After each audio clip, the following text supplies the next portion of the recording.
I was in a bus the other day when I heard two rather large ladies talking about food stamps and the food pantry. They had no idea who I was, and they were talking rather loud and openly about their subject. Most of you who have chatted with me here on YouTube know that I minister to street people and work in a food pantry. In this pantry, we minister up to 45 people a day. I don't dress my best in there. Most of the time, I put my hair in a ponytail, and I don't wear any makeup, so I don't look my best, in other words, because it's not safe to make yourself up to look very attractive while you're working in there. So when I see many people out on the street, they really don't recognize me, because on the street, I look like the real me.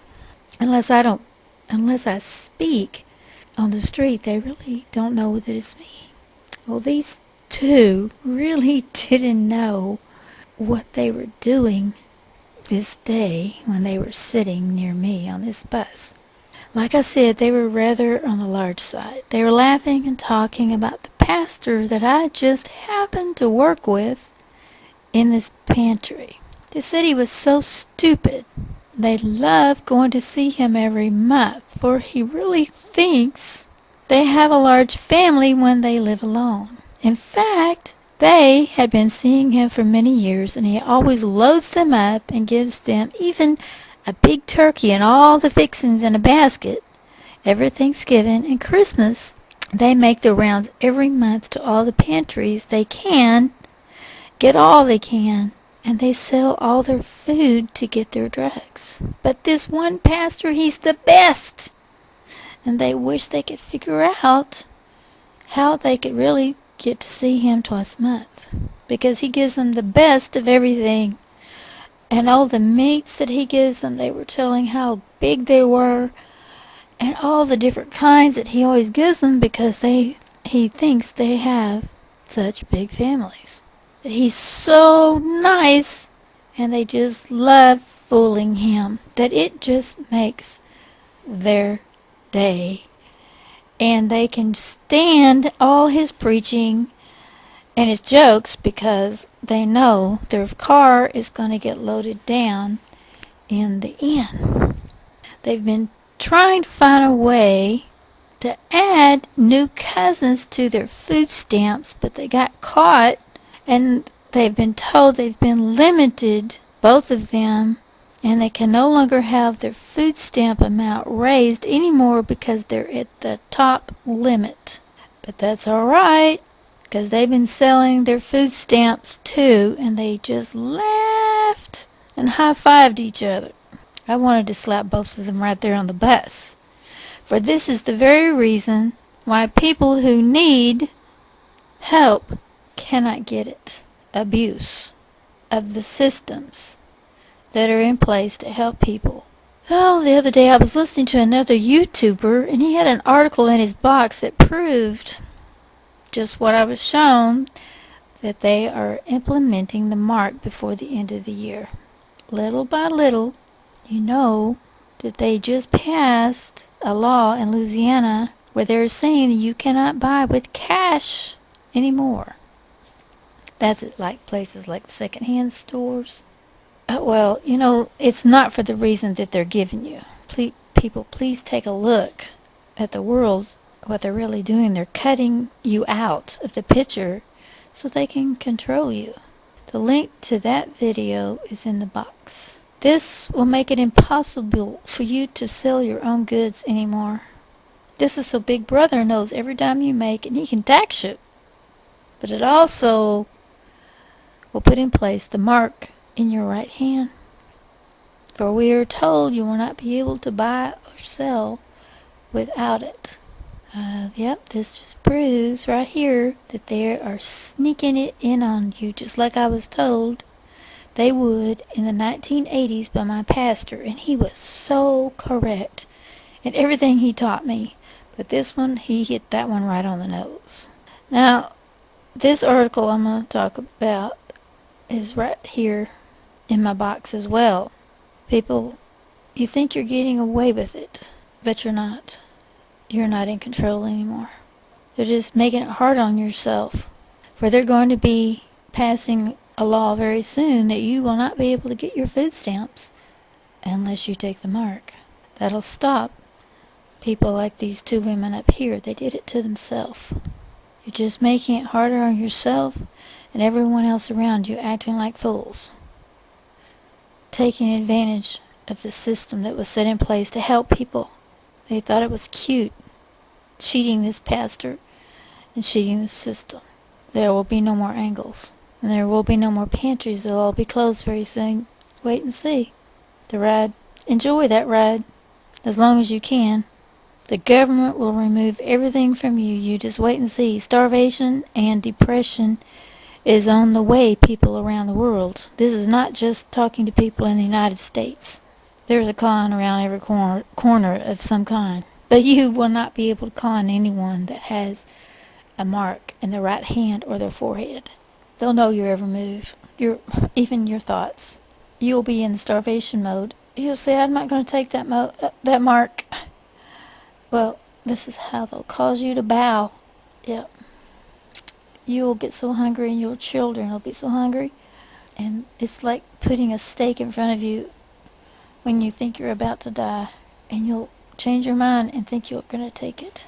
That's why the Lord tells us to fight the good fight. That's another example of that. You're going to have to be strong and say, no, I won't take it. Because you're selling your soul for a steak. I have some clips for you to watch now about the mark. People, it's here. I've told you to seek God's face. That means to put your face against the carpet, against the wall, against your pillow, whatever. Cry out to Him, and it's more than 10 minutes. It's a relationship. That's talking to Him, telling Him your hurts, telling Him you love Him. He's been waiting for you. He's been calling your name out in the darkness. Have you heard Him? Maybe you've turned it off. It's time to start listening. Your soul will depend on it. This is Ruby.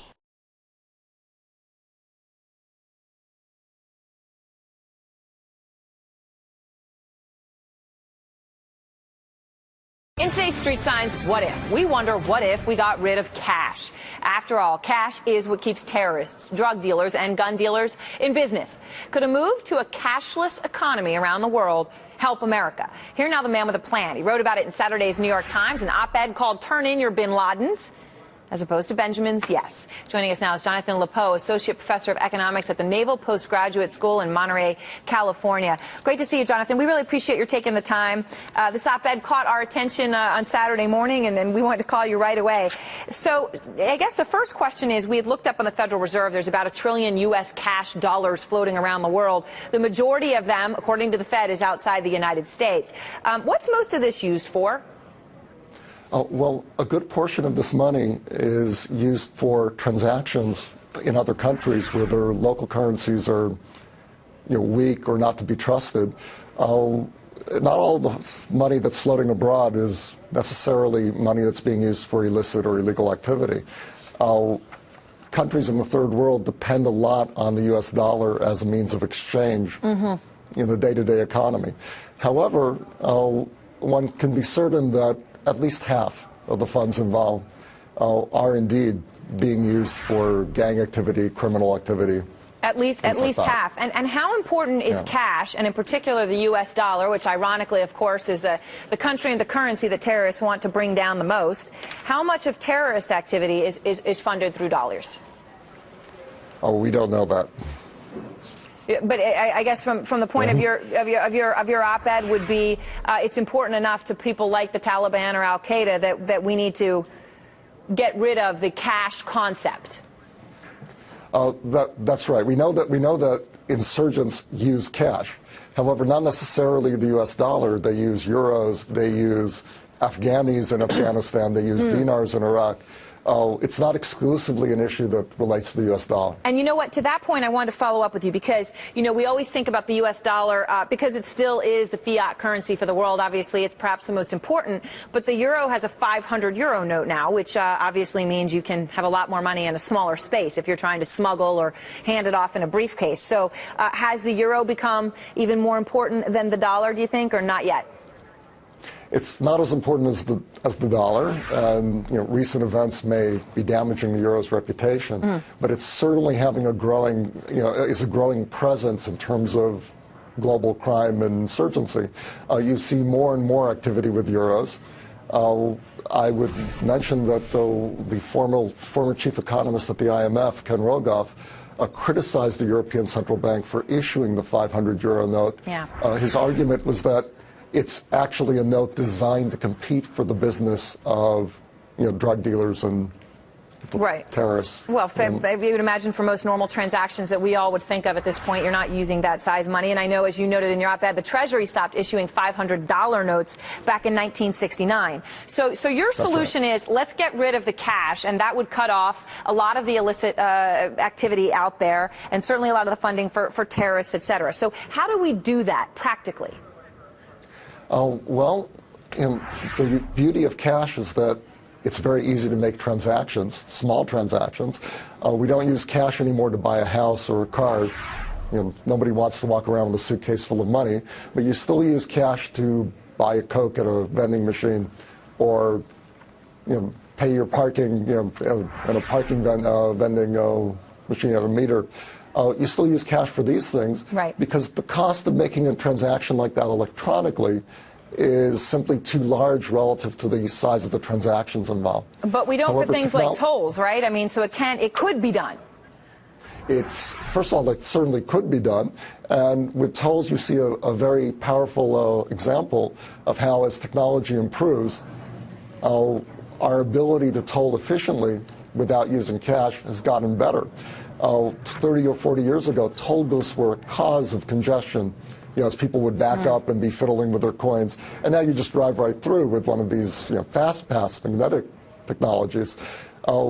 These technologies are making it possible to do these kind of transactions at smaller and smaller scale all the time. And the bottom line is, quickly before we go, if we did come up with something, I don't know whether it's linked to your fingerprint or your social security number, whatever it might be, I guess in a sense you're going a national ID card sort of way, but it would require banks, right, to agree on a language around the world, so it would work everywhere.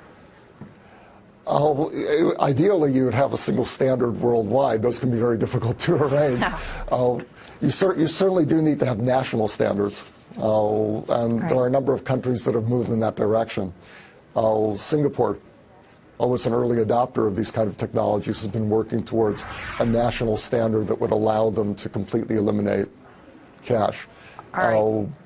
Well, there are John, a few other countries. And I know there's countries like South Africa, which we would encourage everyone to go to the New York Times website and read Jonathan's op-ed, Turn in Your Bin Ladens. And in the meantime, everyone, let us know what you think. Do you think we should get rid of cash? And would you be willing to do it if it meant you had some sort of a national biometric or ID card? Email us, let us know. StreetSigns@cnbc.com. And Jonathan, thanks again. Thank you. All right, this next story may sound like something out of, well, a Hollywood thriller. A Saudi inventor has created a killer microchip. It's designed to track terrorists and criminals and, well, you can think of somebody. Not only does it include a GPS device, it also has a lethal dose of cyanide, which can be activated at any time. You get my point? The inventor's bid for a patent has been rejected in Germany. Joining us now this morning to talk about it, Jake Ward, deputy editor of Popular Science. Okay, this is pretty macabre, pretty sinister and nefarious. How exactly would this work? Well, there's a category of technology that involves GPS tracking systems being shrunk down to the size where you could actually implant it surgically. And we've seen a number of applications for this. This is without question the most sinister version of it that I've certainly heard of.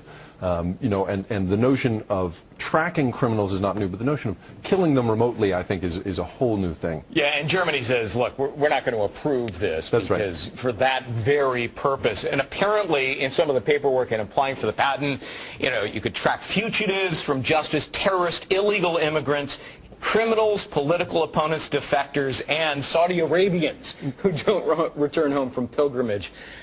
It's a little bit wild.